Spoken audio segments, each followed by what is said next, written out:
ቴሮራይዝድ የሚያደርግ የቁርአን ጥቅስ ብትለው ዝርግፍ ነው የሚያደርግልህ ጎግል ራሱ። ስለዚህ አንድ ሰው ከሃይማኖት ቢወጣ መጀመሪያ ትጠይቀዋለህ።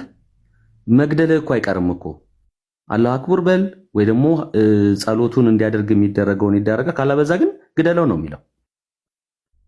ስለዚህ ለዚህ አንድ ብቻ አይደለም ከ5 ከ6 በላይ ጥቅሶች አሉ። ገብቷል አይደለም? ለዚህ ደግሞ ጎግል በቂ ነው። ጎግል አድርገው ማንም ሰው ማየት የሚችለው ጥቅስ ነው። አደባባይ ያወቀው እንትን ነው ታሪክ ነውና፣ በክርስትና ግን እንደዚህ የሚል የለም። አንድ ሰው ነፃ ፍቃድ አለው። ወደ እሳትም ወደ ውሃም እጁን የመዘርጋት መብት አለው። እንደዛ ቢያደርግ ግደለው እንደዚህ በለው የሚባል ነገር የለም። ማንም ሰው ራሱን ነው የሚያድነው። እናቱ አባቱ አይቆምለትም ነው የሚለው። እናት ለልጇ እንኳን አትቆምም። በፍርድ ቀን ራሱን ይዞ ነው የሚቀርበው። መልካም ከሰራም ለራሱ ነው፣ ክፉም ከሰራ ለራሱ ነው ተጠያቂ የሚሆነው ማለት ነው። ቀድምም ተናግራችሁታል። አንድ ሰው ሃይማኖት ከካደ ሀገር እንደካደ ነው መገደል አለበት እያላችሁ ነበር። ኖ በኦርቶዶክስ ተዋህዶ በሃይማኖት ሰው ሃይማኖቱን ትቷል ብሎ የገደሉ የለም። ኢትዮጵያ እኮ 100% ኦርቶዶክስ ተዋህዶ የነበረች ሀገር ነች። አሁን ላይ ወደ ፕሮቴስታንት ይሄዳሉ፣ ወደ እስልምና ይሄዳሉ። ማንም ሰው የገደላቸው የለም።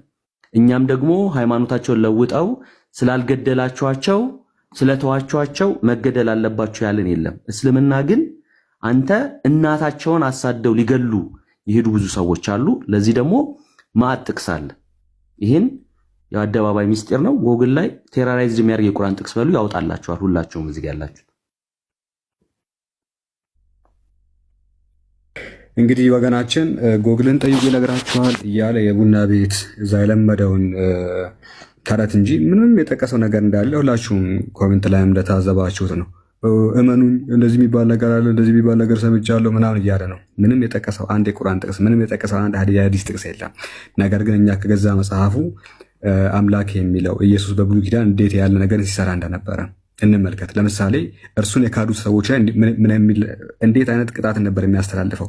እርሱን ትተው ሌላ አካል ያመለኩትን የሰማሪያ ሰዎችን የሰማሪያ ሴቶች ምንድን ነው ያደረጋቸው? ትንቢተ ሆሴዕ ምዕራፍ 13 ቁጥር 16 ላይ ሰማሪያ በአምላኳ ላይ አምጻለችና በደሏን ትሸከማለች። እግዚአብሔርን ትተው ጨረቃን አመለኩ። መብታቸው ነበር አይደለም? ሰማሪያ በአምላኳ ላይ አምጻለችና በደሏን ትሸከማለች። በሰይፍ ይወድቃሉ፣ ሕፃኖቻቸውም ይፈጣፈጣሉ፣ እርጉዞቻቸውም ይቀደዳሉ ይላል። አምላካቸውን ስለካዱ እግዚአብሔር ምንድን ያደረገው? እርጉዝ ሴቶችን ሆዳቸውን ቀደዳቸው።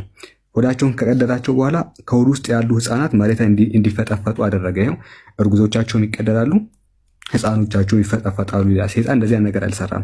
መጽሐፍ ቅዱስ ላይ ማን ነው በጣም የገደለው ብለን ሰርች ስናደርግ ወይ ደግሞ ስንፈልግ እግዚአብሔር 2.6 ሚሊዮን ሰዎችን ገለዋል። እግዚአብሔር 2.6 ሚሊዮን ሰዎችን ገለዋል። ሰይጣን 10 ሰዎችን ገለዋል። ከሰይጣን በላይ ክፉ ሆኖ የተገኘው ከሰይጣን በላይ በጣም ብዙ ሰዎችን ገድሎ የተገኘው መጽሐፍ ቅዱስ ላይ እግዚአብሔር ነው። ያንተ አምላክ መሐሪ ነው በአንተ አባባል፣ ግን ደግሞ ሰይጣን የሚሰራው ስራ አይሰራም። ሰይጣን መሐሪ ነው። እግዚአብሔር ብዙ ሰዎችን ይገላል። ለማንኛውም እነማንን የገደለው? ለምሳሌ 500,000 ሰዎችን በአንድ ቀን ገድለዋል። 500,000 ግማሽ ሚሊዮን ሰዎችን በአንድ ቀን ገድለዋል። ማስረጃ መጽሐፈ ዜና መዋዕል ምዕራፍ 13 ቁጥር 15። እሺ ሁለተኛ 185,000 ሰዎችን ገድለዋል። ማስረጃ መጽሐፈ ነገሥት ምዕራፍ 19 ቁጥር 34። ኦኬ አሁንም 220,000 ሰዎችን ገድለዋል። ማስረጃ መጽሐፈ ዜና መዋዕል ምዕራፍ 28 ቁጥር 5 ላይ። እሺ አሁንም 100,000 ሰዎችን ገድለዋል። ማስረጃ መጽሐፈ ነገሥት ቀዳማዊ ምዕራፍ 21 ቁጥር 28። ድምር 9 ሚሊዮን። አሁን ብቻ ካስቀጠርኳችሁ እግዚአብሔር 9 ሚሊዮን ሰዎችን ማነው 900,000 ሰዎችን ገድለዋል። 9 ሚሊዮን አልኩኝ፣ 900,000 ሰዎችን ገድለዋል። ኦኬ 5,000ን ተዋት፣ 900,000 ሰዎችን በአንድ አሁን ባሳየኋችሁ ጥቅስ አፍርዳች ያስበልቷል። እነማንን ነው ቢገለው? አቅሙን ማን ላይ ነው የሚያሳየው ከተባለ ሕፃናት ላይ አቅሙን የሚያሳየው። ለዚህም ትልቁ ማስረጃ መጽሐፈ ሳሙኤል ምዕራፍ 15 ላይ ምን ብሎ ይናገራል? እግዚአብሔር የሚለውን ስማ አለ። ሄደ በአማሌቃውያን ላይ አደጋ በማጣል ያላቸውን ሁሉ ደምስስ፣ ከእነርሱ ምንም ነገር አታስቀር። ወንዶችን፣ ሴቶችን፣ ልጆችን፣ ሕፃናትን፣ ከብቶችን፣ በጎችን፣ ግመሎችን፣ አህያዎችን ሁሉ ግደል ይላል። እነማንን? ሕፃናትን፣ ሴቶችን፣ አህዮችን፣ ግመሎችን፣ ከብቶችን ሁሉ እረዳችሁ ይላል። ለሕፃን ልጅ የማይራራ ጌታ። እሺ ሁለተኛ ትንቢተ ሕዝቅኤል ምዕራፍ 9 ቁጥር 6 ላይ ሽማግሌም ሆነ ወጣት ወንዶችና ሴቶች ልጆችን ሕፃናትንና ሴቶችን ሁሉ ግደሉ። ሕፃናትን በዛሬ እኛ በምንተዳደርበት በዲሞክራሲ ሕግ እንኳን ሕፃን ልጅ አይገደልም። መጽሐፍ ቅዱስ ላይ ግን የሚገደለው ሕፃን ልጅ ነው። እግዚአብሔር የሚያዘው ሕፃን ልጅን ግደል ይላል። እሺ ግድያውንም ከዚሁ ከቤተ መቅደሴ ጀምር። ስለዚህ እዚህ በቤተ መቅደስ ከቆሙ መሪዎች አንስተው ግድያውን ማከናወን ጀመሩ። እግዚአብሔር ሄዱና ቤተ መቅደሱን አርክሱ፣ አደባባዩንም በሬሳ የተሞላ አድርጉ ይላል። በሕፃናት ሬሳ አደባባዩን የተሞላ አድርጉ ብሎ የሚናገር ሰይጣን እንኳን የማይሰራውን ስራ የሚሰራ ሕፃን ልጅን ድንጋይ ላይ ፈጥፈጥ ብሎ የሚናገር አምላክ ነው።